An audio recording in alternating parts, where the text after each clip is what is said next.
عبد رب ولدى الاسماعيلي في شباك بتروجيت، بينما هنا فريق المصري ومحاوله للتعادل، بينما على طول يتواجد احمد الشناوي باطراف الاصابع يبعد الكره الى ضربه ركنيه. كاد ان ياتي الرد السريع من خلال كره ثابته احمد مجدي في محاوله لتعديل النتيجه، بينما هنا صديق مرمى الحارس احمد الشناوي. هل يفعلها فريق غزل المحله ويقلص النتيجه الى فارق هدف واحد قبل نهايه المباراه في شوطها الاول بهدفين مقابل لا شيء؟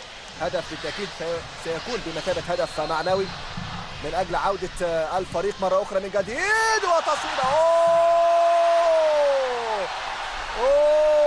ضاع هدف تقليص الفارق نتيجه وجود الاخطبوط.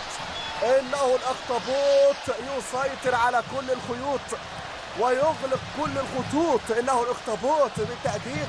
حارس احمد الشناوي يتألق كما تابعنا في ردة فعل سريع يأتي من هذا الحارس، كما نتابع. شاهد لاحظ تابع عزيزي المشاهد، كرة ارتدت من القائم الايسر الى عمرو رمضان، ولكن هنا عمرو اضاع الكرة نتيجة